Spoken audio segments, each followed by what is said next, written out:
Another day dawns over the old city of Jerusalem. For countless millions throughout the ages, this has been the spiritual navel of the world. So much history has happened here within these ancient walls. Each day, the streets and plazas of Jerusalem's old city fill up with religious pilgrims and tourists coming to visit some of the most revered and sacred historical sites on earth.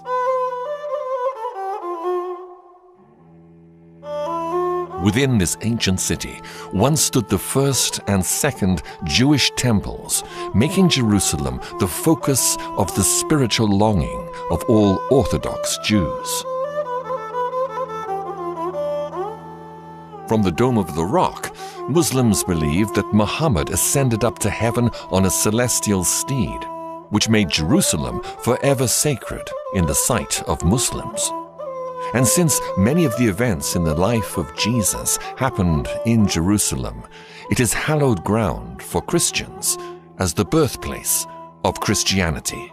When you consider how important the old city of Jerusalem has been to Jews, Christians, Muslims for thousands of years, the visitor to the city may be surprised to find just how small the old city is. In fact, Mark Twain, who came through these gates in 1869, claimed that you could walk entirely around the circumference of the city in 1 hour if you walked briskly.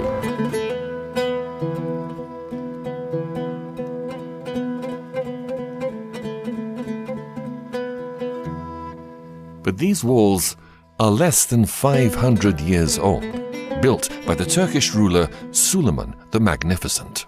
During its long history, Jerusalem has been completely destroyed twice and captured 44 times. The walls, gates, and buildings have been destroyed and rebuilt many times. This is Damascus Gate, one of Jerusalem's busiest and most ornately decorated gates. There are 6 other gates into Jerusalem, making 7 entrances in all.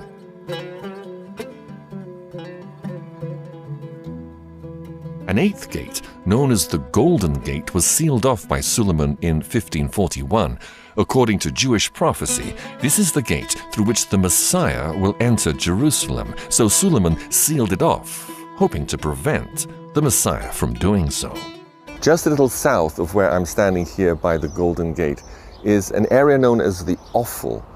The Offal means a fortified hill or a risen area, and just immediately south of the Offal is another hill where the city of Jebus once stood. These ruins are all that remain of the Jebusite city before King David besieged and captured Jebus in 1003 BC and renamed it Jerusalem. David brought the sacred Ark of the Covenant into the city, establishing Jerusalem as the center of Judaism. David longed to build a house for God where he could place the Holy Ark. So he bought a farmer's threshing floor from a Jebusite named Averna for 50 shekels of silver. And this was to be the site of the splendid new temple. But God told David that he was not to be the one to build the new temple. Instead, his son Solomon would be given the task. This is what Solomon's temple may have looked like in his day. Solomon's beautiful temple stood for nearly 400 years, until in 586 BC, the Babylonian king Nebuchadnezzar conquered and plundered Jerusalem, and Solomon's temple was burned. In approximately 700 BC, 100 years before Cyrus was born, the prophet Isaiah prophesied that a king named Cyrus would allow the temple to be rebuilt after Nebuchadnezzar had destroyed it. Isaiah's prophecy was fulfilled in 536 BC, when the Persian king Cyrus allowed the Jews in captivity to return to Jerusalem under the leadership of Nehemiah. And after the walls were rebuilt, a second Jewish temple was built on the foundation of Solomon's temple by the Jewish leader Zerubbabel. A full 500 years passed before Herod the Great ordered a massive reconstruction and embellishment of the temple. This is a detailed model of Jerusalem and Herod's Temple constructed in 1973 by the famous historian Michael Avi-Yori, on display in the gardens of the Israeli Museum. In 69 AD, Titus, the son of Roman Emperor Vespasian, marched on Jerusalem to suppress a Jewish rebellion, and in 70 AD, Titus torched the entire city, and the second Jewish temple went up in flames. Since then, for nearly 2,000 years, there's been no Jewish temple standing in Jerusalem. But still, thousands of people every day make their way to the Western Wall, widely believed to have once been parts of the actual temple complex. Here, the Jewish people come to mourn the destruction of their temple. Here they can contemplate the many hardships they have endured throughout their history and pray for the return of the glory of their ancient past. No trees can be planted in the courtyard as long as the third and final temple remains unbuilt. After the destruction of the Jewish temple in 70 AD, the Jews never rebuilt a third temple during all those years. But why? I'm joined by Robert Mandelbaum, who's an eschatologist and Bible researcher. Robert, why was this? Why have the Jews never rebuilt their temple? Well, thanks for having me, Chris. It's great to be here. After 70 AD, the Jews were scattered throughout all of the world, and there came a time when Jews were not even allowed to live or visit Jerusalem. They wanted, of course, to rebuild their temple, and thanks to the Temple Institute, which is just behind us, all the plans are already made.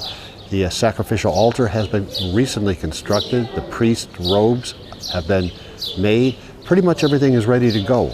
Robert, help us understand, why is it so important to the Jewish religion to rebuild their temple? What is the significance of the temple to them? Well, Chris, there's many important reasons, but the primary reason, the number one reason, is the Jewish people do not believe their Messiah will arrive until that temple is rebuilt. So what's the problem? With everything set and ready to go, what's to stop the third temple being built? Well, the problem is that building you see over there above the Western Wall. It's called the Dome of the Rock. The Dome of the Rock was built by the Arab Caliph Abd al-Malik in 691 AD. It stands on what is known as the Temple Mount, on the Haram al-Sharif. The Haram al-Sharif is currently the site of the Al-Aqsa Mosque, which has a silver dome, and the Dome of the Rock, which has a golden dome. And it has a tradition from the 12th century of being the place where Muhammad's stepped off of the earth and onto his horse, and then the horse was taken up into heaven, and so was Muhammad. That's a very late source. It is not from the Quran, but it's a traditional Muslim source. It's the Haram. A lot of people call it the Temple Mount, Dome of the Rock, the Al-Aqsa Mosque. It's this incorporated area that I call the Temple Mount platform that is 36 acres that's up on the Temple Mount area. And it's controlled and managed by the Muslims. And the Jews desperately would love to build their temple there. They believe it's somewhere up on that platform. A lot of people say it's the south or the north, or they're not really sure to where the temple was, but most people will say that is the area of where Solomon's and Herod's temples once rested. But what if the Jewish temples never stood on the Temple Mount where the Dome of the Rock now stands? Robert is one of a number of leading Bible experts and researchers that believe that this is indeed the case. Well, Chris, if you look at 2 Samuel chapter 24 and 2 Chronicles chapter 3, they will show you the exact location of where Solomon's temple was built. The thing that's important to understand is the place that David bought from Araunah, the Jebusite, was a threshing floor. The rock under the Dome of the Rock in no way resembles a threshing floor. It's a rough-hewn rock full of holes and just very uneven, and no farmer would ever use that as a threshing floor. What we're really talking about here is the Bible specifically telling us where the temple was built. And Scripture is telling us that the temple was built in the city of David, more specifically in the Jebusite fortress on the threshing floor of Ornan, which is, I would assume, would be very close to the Gihon Springs in some respects. So Robert, if the Jewish temples never stood where the Dome of the Rock now stands, then where were they built? Well, they were built several hundred feet south of the Dome of the Rock in an area called the Ophel. And all you have to do is study some verses out of Nehemiah chapter 2 and Nehemiah chapter 3. And again, it pinpoints and gives a very clear description of where the temple was built. The key word in that verse, Nehemiah 2:15, is brook. I went up by the brook. And if you look at Nehemiah 3:7, it uses the word river. There's only one brook, one river, one stream within 5 square miles of Jerusalem. There is no river, no brook, no running water on the Haram el-Sharif. The only place in all of Jerusalem where there is running water is the Gihon Spring. And where is the Gihon Spring in relation to where we're sitting now? Well, the Gihon Spring is just a few hundred feet south of where we are presently sitting. Do you want to take us down there? Yeah, let's go.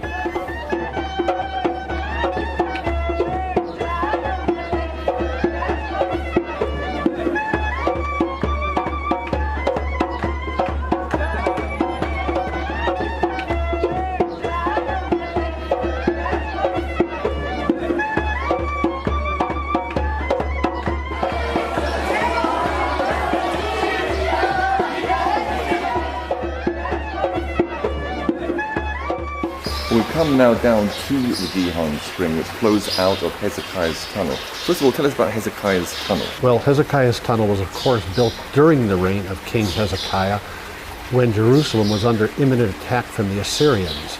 Hezekiah took the Gihon Spring, built this tunnel, and channeled the waters of the Gihon through the tunnel which you see before us. And what is the relevance of the Gihon Spring in relation to where the temple once stood? Well, when the ark was in Shiloh and David brought the ark from Shiloh, he placed it at the Gihon Spring. King Solomon was anointed king at the Gihon Spring. And when King Solomon, of course, became king, he built his temple, King Solomon's temple, which was built up the hill from where we're standing on the Ophel. So the waters of the Gihon Spring are very pure? Well, they were at one time, but in 1067 there was a major earthquake in which 25,000 people were actually killed. The topography of the area was changed, and the waters of the Gihon became bitter. So the Gihon, and it's amazing, a siphon spring, one of only maybe a dozen in the whole world that work that way. So it's an amazing water system that you have there. Gihon means gusher, because what would happen several times a day, this water would be gushing out of there. And like I said, if you look in any ancient tell, a tell is an archaeological, artificial mound.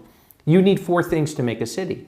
You have to have food, water, road, and defense. Any ancient city had to have that. In Jerusalem, there's only one water source. One. There's not 2, there's not 5, there's not 3. There's one water source, and not a small source. One major water source, the Gihon, the gusher. The Gihon Spring was very unique in structure. It is literally a siphon spring and well known to geologists and hydrologists of being something that can literally pump something a great height. The Gihon Spring is similar to geysers, like Old Faithful, but without the heat. That it could pump water 40 stories, 400 feet, from the bottom of the Gihon up into the temple. And there are 5 historical sources that tell us that it actually happened, that there was a fountain inside the temple.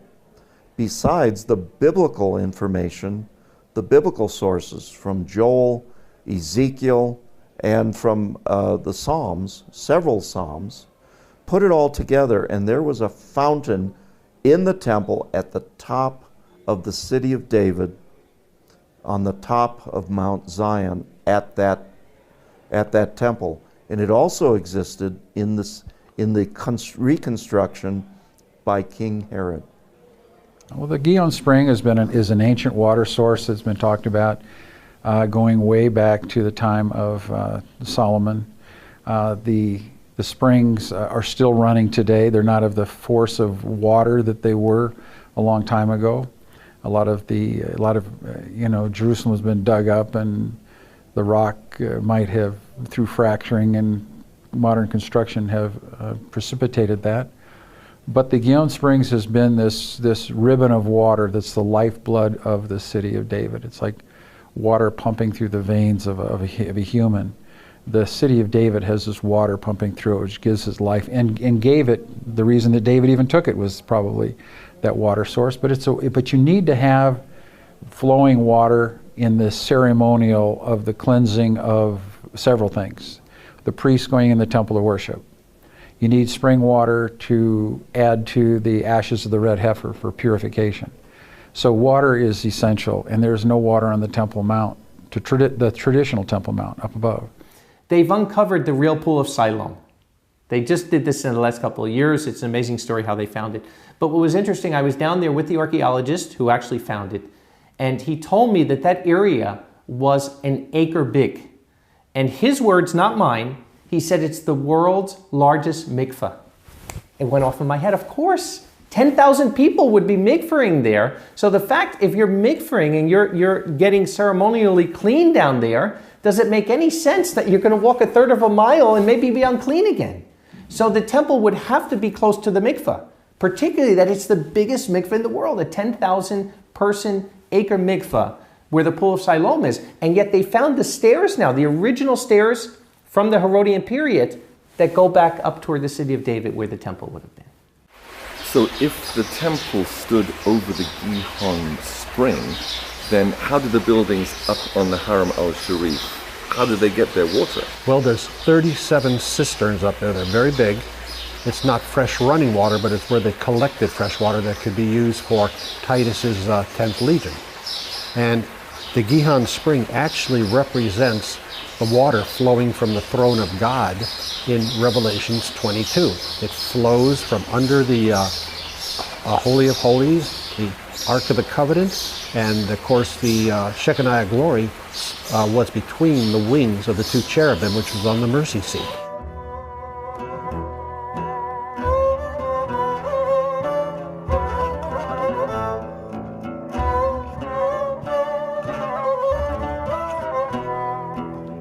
We're here in the city of David, where so many things happened in the Bible.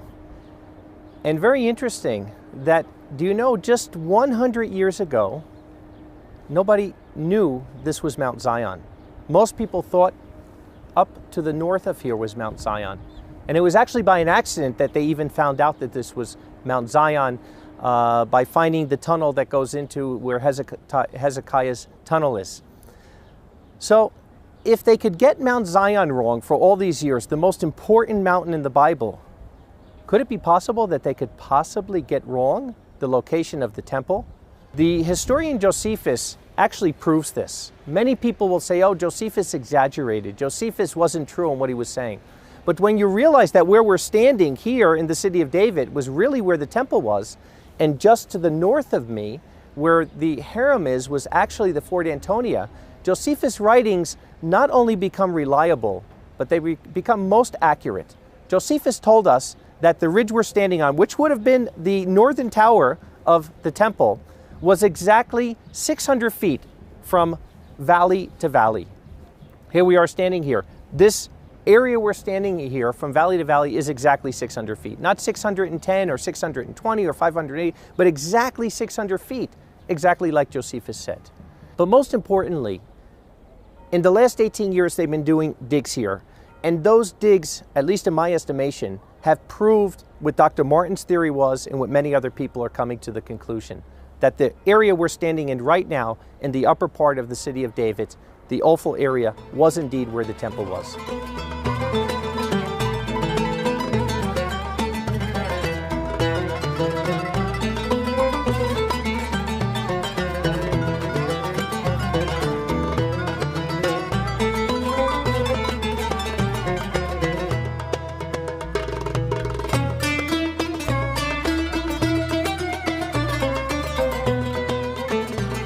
Well, I wanted to film this part of the interview on the Haram al-Sharif, but of course you're not allowed to film there. So at a scenic spot by the old city walls. But Robert, I want to ask you, what is the Haram al-Sharif? What does it actually mean? Haram al-Sharif means noble sanctuary. It's where the Dome of the Rock is located, as well as the Al-Aqsa Mosque. It's the third most holy place in the Islamic religion.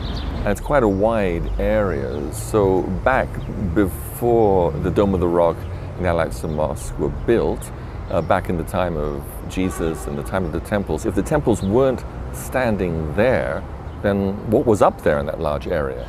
Well, that was Fort Antonia, and that's where Titus housed the 10th Legion, which consisted of 6,000 soldiers and approximately 4,000 support staff.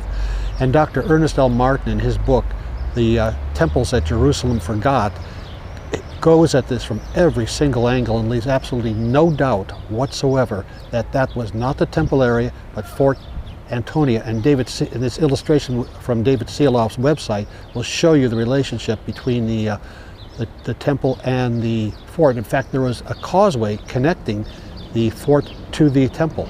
Well, Robert, what about the Wailing Wall, or the Western Wall, as it's more correctly known? I mean, the Western Wall is venerated by Jews and millions worldwide. Are you telling me that the Western Wall has nothing to do with the Jewish temple? That's correct, Chris. It has absolutely nothing to do with the Jewish temple. The Western Wall is the Western Wall of Fort Antonia.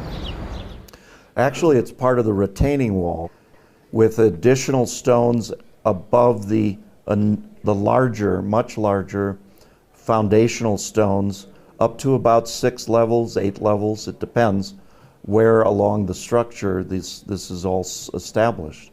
And these stones of the Wailing Wall are actually used and presumed to be the Western Wall of the temple, but it's not. The Western Wall today, a very interesting thing happened there recently is a man by the name of Eli Shukran, who's the director of archaeology, found a coin underneath the very lowest stone, where the stones reach bedrock under the Western Wailing Wall. And a lot of people have been arguing how old this was. Well, kind of it was settled because Eli Shukran dug underneath and found underneath the lowest stone that reaches bedrock, he found a coin of Valerius Gratus, who was the prefect of Rome under Tiberius Caesar. The coin dated to 20 AD. Very interesting because Herod died in 4 BC. So 24 years after Herod's death, we have this wall being built attributed to Herod, which poses a lot of very interesting questions as to who really built this wall and why did they build it.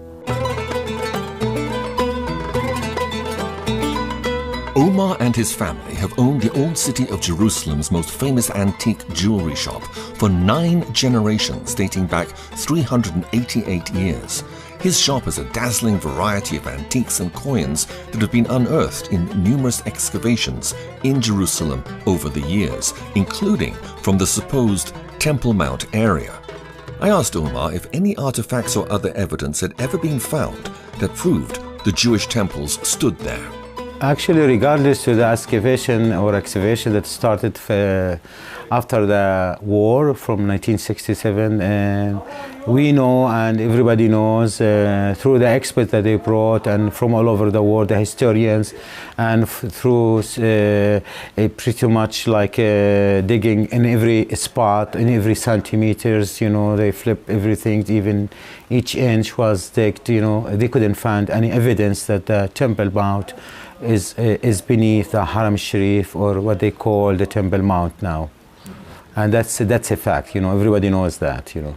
I think that all those stones that are up there today that you see on the Haram or from a Roman fortress, of course there's been a lot of additions since then of people that have come in and conquered, moved around, but basically a lot of those, I think most of them were generally part of a Roman fort called Fortress Antonio, named after Mark Antony.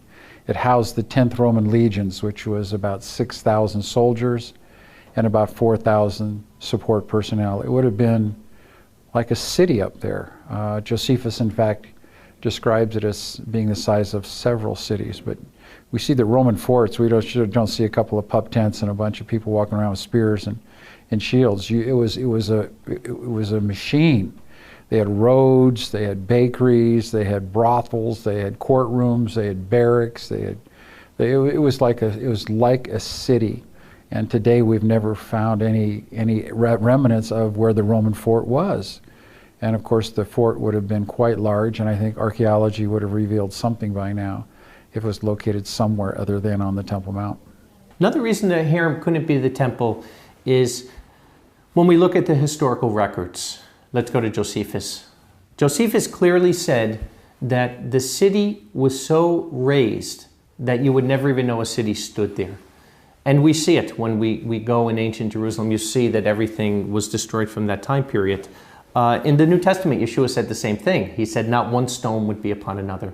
And there, in what they're calling the Temple Mount, the harem, you have 10,000 Herodian stones, 10,000. So not only do you have 10,000 stones that aren't supposed to be there, but if that's the temple and not the Fort Antonia, the stones should not be Herodian stones at the base, they should be Solomitic stones. So that fact alone, that there's no Solomitic stones, but they did find the Solomitic stones in the city of David, and they did find the tower that Nehemiah built. They found it there. They have the archaeological evidence of the oil lamps and the pottery from the Persian era from that time.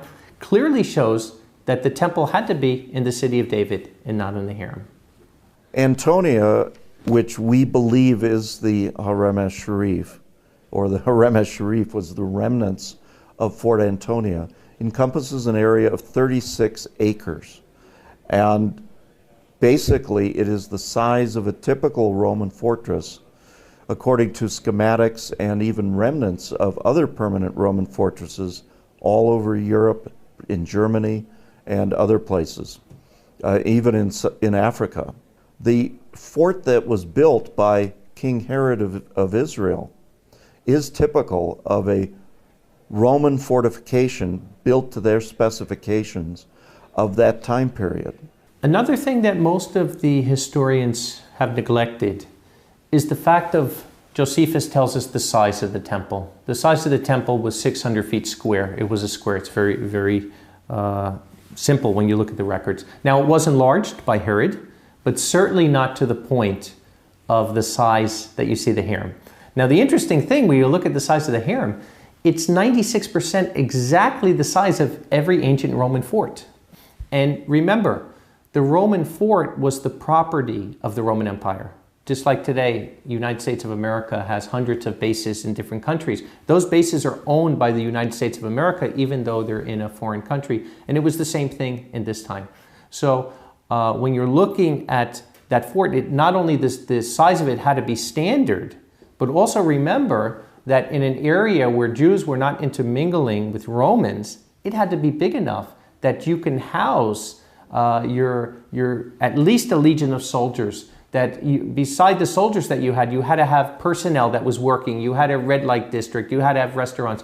You had to have probably 10 to 15,000 people. And whenever you look at a model of Jerusalem, like you saw in Jerusalem by Yonah, they always make Fort Antonia this tiny little fort that couldn't probably hold 100 people.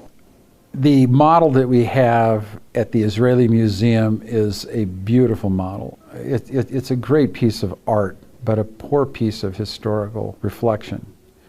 For instance, I believe that the Roman fort there is ridiculous. It's just this little appendage.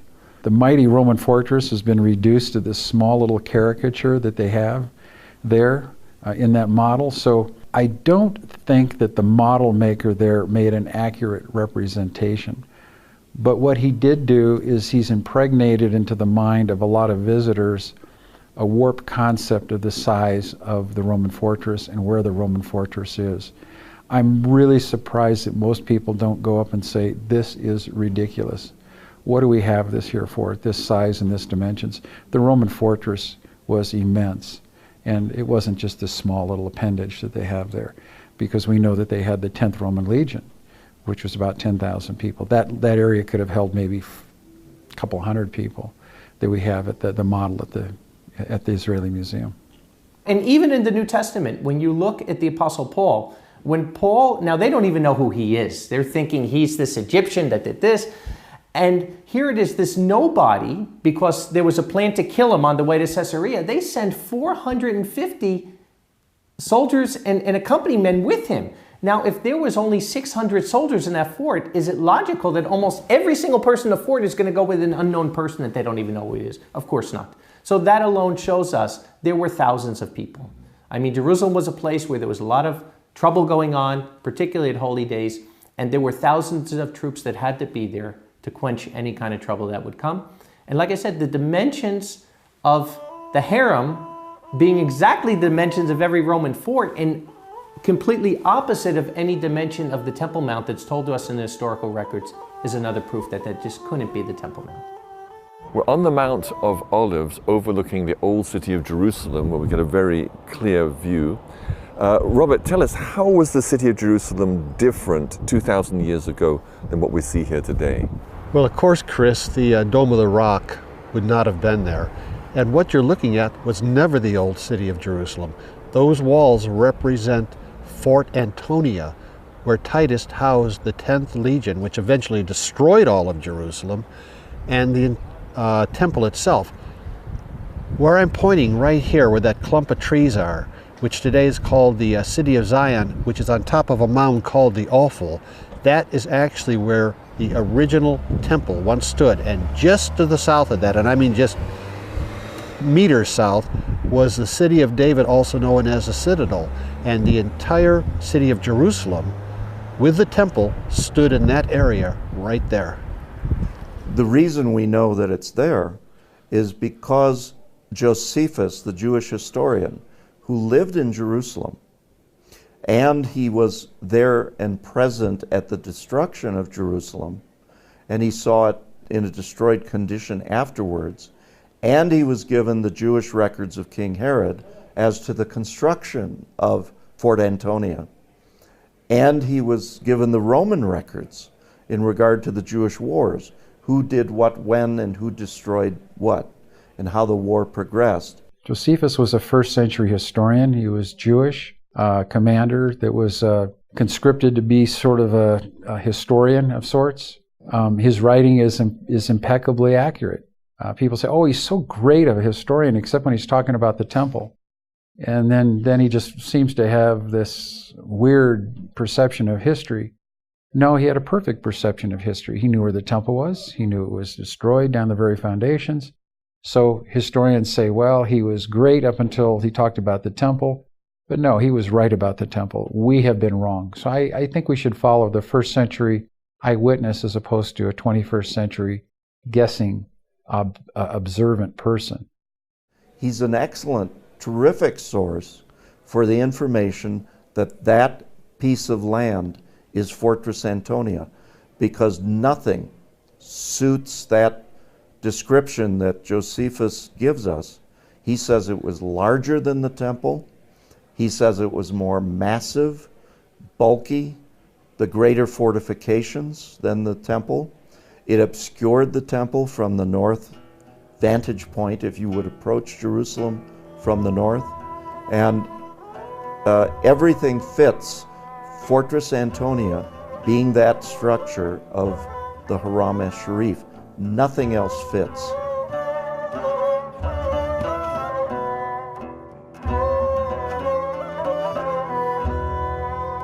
So if it was the Roman Fort Antonia that stood on the Temple Mount, or the Haram al-Sharif, and not the Jewish temples, what was the rock that is enshrined within the Dome of the Rock?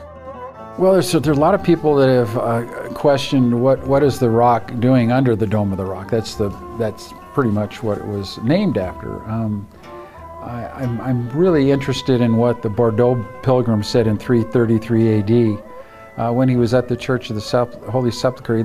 He said he looked due west, and all he could see was the long wall of the Roman fortress. That's very interesting, because when you go to the Church of the Holy Sepulchre and look west, all you see is the long wall of the Temple Mount. So according to the Bordeaux pilgrim, and what I can understand he is relaying through his words, is that he's actually looking at the Roman fortress, and he is describing also that that rock was the praetorium where the prisoners would have stood on this rock when they were pronounced guilty. I think that's one of the most interesting thought process on what is that Dome of the Rock. But what can we prove that that rock was? Some people say it was the rock in the Holy of Holies. Impossible. The Holy of Holies is 30 feet by 30 feet. The rock is 52 feet by, whatever. But it's certainly not a rock that would be in the Holy of Holies. The small rock where the Ark of the Covenant went on was a slab. It wasn't a rock like this. So what was this rock? It's interesting. When you look at this rock, what you'll find on the top of the rock is you'll find crosses in it, because it wasn't a rock that was sacred to Judaism, and certainly wasn't a rock that was sacred to Islam, wasn't even involved back then. But it was a rock that the early believers, as early as the 3rd century, we can prove this from the historical records, thought that rock was the rock that was in the Praetorium. So the belief was that that was the rock Yeshua got on top of and gave his defense before Pilate. So knowing that, and there was a tradition that came after that, it almost looked like there were footprints in that rock. And some of those Christians were believing these were the footprints of Yeshua, and they built a church around it in the 3rd century, the Church of St. Cyrus, and then the Church of the Holy Wisdom that came after that. But clearly that rock was a Christian edifice, nothing to do with Judaism and nothing else. In 70 AD, the Romans decided to put a final end to Jewish rebellion, and Titus, the son of Roman Emperor Vespasian, marched on Jerusalem with 65,000 men and torched the entire city and the temple. Pretty much was eradicated. Eleazar in 73, who was the general at Masada, said that everything was with utter destruction, except for that of the camp of the Romans, which is the Roman fort. So everything was destroyed. So I think that when you talk about in 70 AD what was destroyed, I think the temple was destroyed to the very foundations. Josephus said that you wouldn't even know that there was a city there where the temple stood in 70 AD, thus fulfilling the prophecy of Jesus in Matthew 24, when he said that all the stones, every stone, utterly, completely, and totally down to the very foundations would be destroyed. So I think we have a fulfillment of prophecy if we correctly identify where the correct location of the temple is located. Fort Antonia remained on the Haram al-Sharif under different names. In other words, when did it stop being Fort Antonia? Mm-hmm. After Jerusalem was destroyed, it had a different name.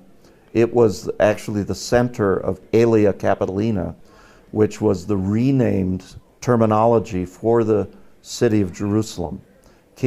Emperor Hadrian decided to eliminate Jerusalem by changing the name and causing the reconstruction of the entire city. And it became to be quite a large city, and for a long period of time it was a Roman fortress housing the 10th Legion Fretensis until about 300 years, 250 years after the destruction of Jerusalem. That 10th Legion was based there. The temple was destroyed in 70 AD, and then it really wasn't much of a city until it was rebuilt and renamed Aelia Capitolia, which was its new name, and it was a new city. So then it really took a very strong resurgence after the time of Constantine, when Constantine built the Church of the Holy Sepulchre. Then it really started taking off again, and then from then on it had a steady growth up until the time of the Crusades in 1099. Took another growth spurt there, and then it's pretty much stabilized after that, after the Muslims had it in the 7th century. There's a lot of argument as to when people started believing that the temple was on the Temple Mount. My personal belief is that in 1099, when the Crusaders conquered the Temple Mount complex today, and they saw the Muslim dome with the crescent moon on it. They ripped it off. They put a cross on there, called it the Templum Domini, which is Latin for the Lord's Temple. And from that point on, it became very popular throughout Europe that was the temple area. People did argue about it for some extent. They didn't know where the real temple was. But in time, they just settled on it. There was a man named Tudela, Benjamin Tudela, in the 12th century, very charismatic man, rabbi. And he said, hey guys, let's just settle on this. And people have, and tradition has sent its taproot down and taken root in both the church and both the Jewish belief systems. And from that point on, it's become historical fact. When I think it's been terribly, terribly mangled in history, and we have a wrong perception of where the temple is located traditionally, because it should be in the city of David.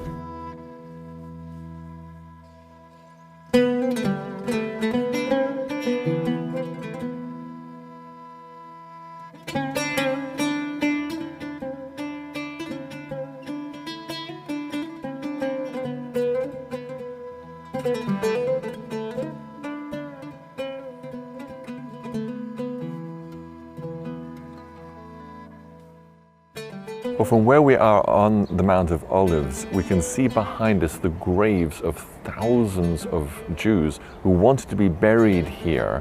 Why? Why did they want to be buried right here, right up against the Mount of Olives?